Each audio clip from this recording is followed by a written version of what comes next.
মক্কার আকাশ তখনও অন্ধকার, ভোরের আজান ওঠেনি, কিন্তু শহরের বাতাসে ছিল এক অদ্ভুত ভারী নীরবতা।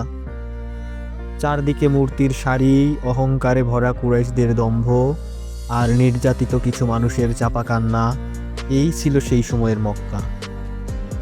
ইয়াসির ইবনে সালিম ছিলেন সেই অল্প কয়েকজনের একজন, যাদের হৃদয়ে সত্যের আলো জ্বলে উঠেছিল।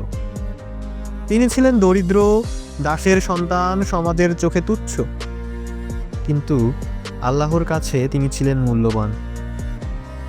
যেদিন তিনি লা ইলাহা ইল্লাল্লাহ বলেছিলেন, সেদিনই তার জীবনের সব শান্তি যেন কেড়ে নেওয়া হয়েছিল।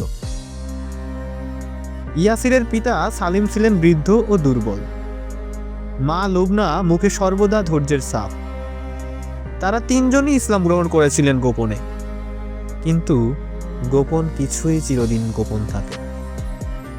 একদিন কুরাইশদের একজন নেতা চিৎকার করে বলল, এই পরিবার মুহাম্মদের দিনে ঢুকে পড়েছে।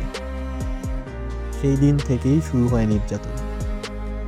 তপ্ত বালির উপর ফেলে রাখা হতো ইয়াসিরকে, বুকে পাথর চাপা দিয়ে বলা হতো, তোমার রবকে অস্বীকার করো, নইলে এখানেই মরবে।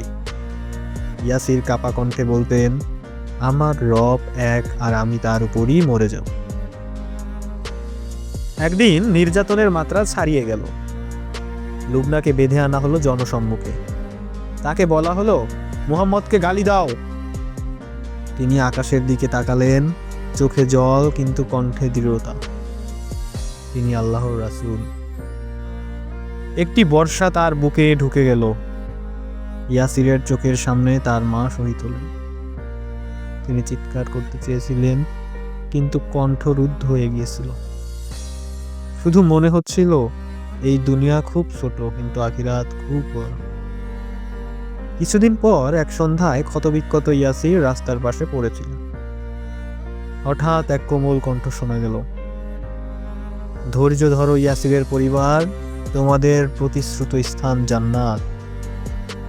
তিনি চোখ তুলে তাকালেন, সামনে দাঁড়িয়ে আছেন মুহাম্মদ সাল্লাল্লাহু আলাইহি ওয়াসাল্লাম।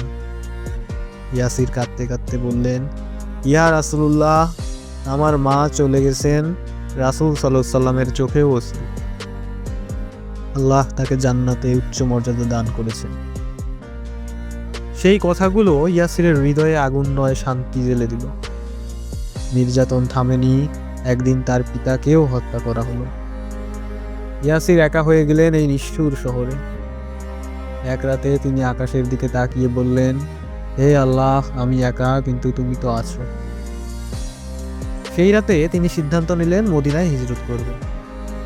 মরুভূমির পথ ছিল দীর্ঘ ও ভয়ঙ্কর, ক্ষুধা, তৃষ্ণা, ডাকাত সবকিছু। একদিন 3 দিন খাবার পাননি তিনি। পা চলছিল না। হঠাৎ দূরে একটি আলো দেখতে পেলেন। এক বৃদ্ধ তাকে পানি দিলেন। বৃদ্ধ জিজ্ঞেস করলেন, তুমি কে?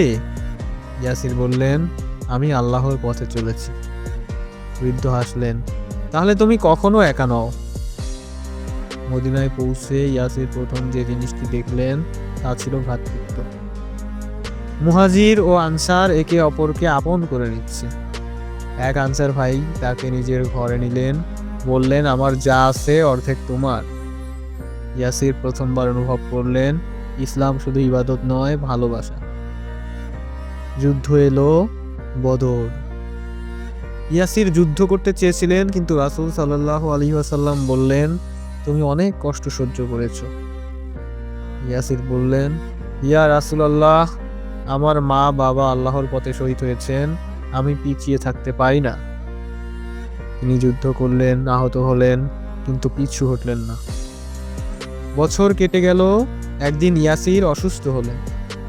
মৃত্যু শয্যায় শুয়ে তিনি ফিসফিস করে বললেন, আম্মা, আব্বা, আমি আসছি। চারপাশের লোকেরা শুনল, তার মুখে ছিল হাসি।